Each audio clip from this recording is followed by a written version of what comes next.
Book of Heaven, Volume 21, March 31st, 1927. How the soul who lives in the divine will is the triumph of it. Threats of wars, union of all races. I felt all immersed and abandoned in the divine will. And while I continued my acts in it, my sweet Jesus, moving in my interior, told me, "My daughter, the soul who lives in my divine will is the triumph of it. As the soul does her acts in it, it puts out its bilocating virtue which, hovering throughout the whole creation, extends its divine life in it. So, the soul who lives in my will gives me the occasion to bilocate my life for as many acts as she does in it. And therefore, not only is she the triumph of my will, but it receives more honor from the soul who acts in it than from the whole creation.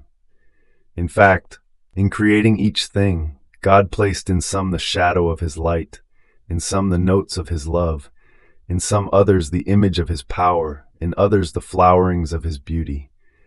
So each created thing has something that belongs to its creator. But in the soul who lives in the divine fiat, God places all of himself. He centralizes his whole being in her, and bilocating in her, he fills the whole creation with the acts that the soul does in his will in order to receive love, glory, and adorations from her for each thing which came out of our creative hands. So, one who lives in it places herself in relation with all created things, and taking to heart the honor of her Creator through the same relations which she receives, for each thing, from the smallest to the greatest thing created, she sends the requital of her relations for all that her Creator has done. Therefore, all communications are open between the soul and God. The creature enters the divine order and enjoys perfect harmony with the Supreme Being, and because of this, she is the true triumph of my will. On the other hand, one who does not live in it lives with the human will, and therefore all communications with the Supreme Being are closed.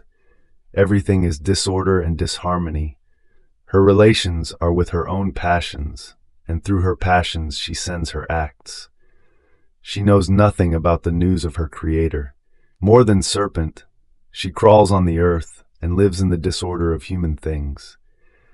Therefore, the soul who lives with her human will is the dishonor of mine and the defeat of the divine fiat in the work of creation.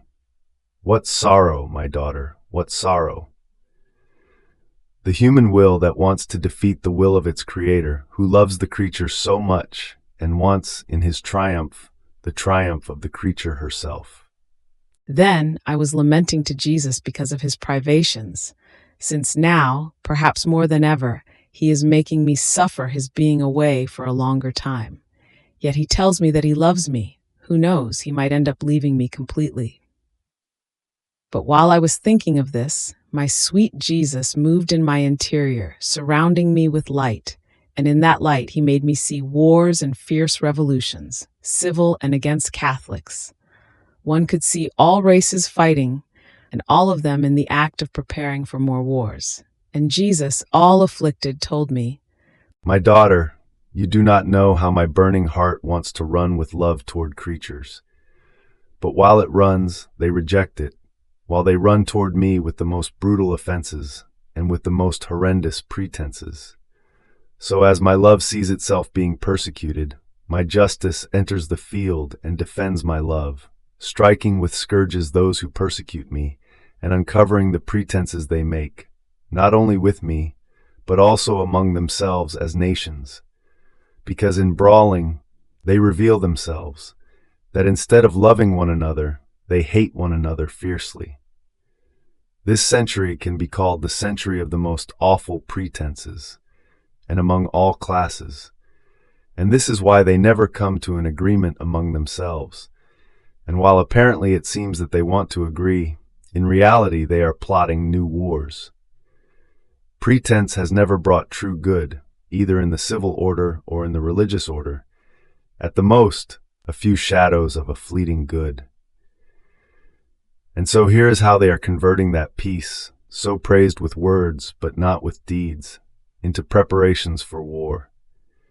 As you can already see, many different races have united to fight, some with one pretext, some with another, and more will unite together. But I will use the union of these races, because for the coming of the kingdom of my divine will, it is necessary to have the union of all races by means of another war, much more extensive than the last one, in which Italy was involved financially. Through the union of these races, the peoples will come to know one another, and after the war, the diffusion of the kingdom of my will be easier. Therefore, have patience in bearing my privation. This is the void that my justice wants to form, in order to defend my persecuted love. You pray and offer everything, so that the kingdom of my fiat may come soon.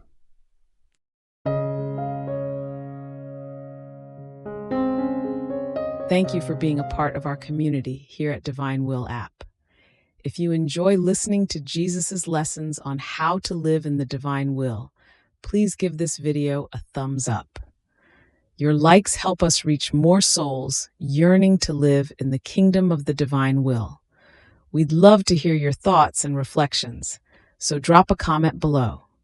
Your insights not only enrich our community, but also inspire others on their spiritual journey. And don't forget to subscribe to our channel. By joining us, you're helping to spread the news of the kingdom of the divine will, so that together we can bring His kingdom to reign on earth as it is in heaven. In the divine will, always.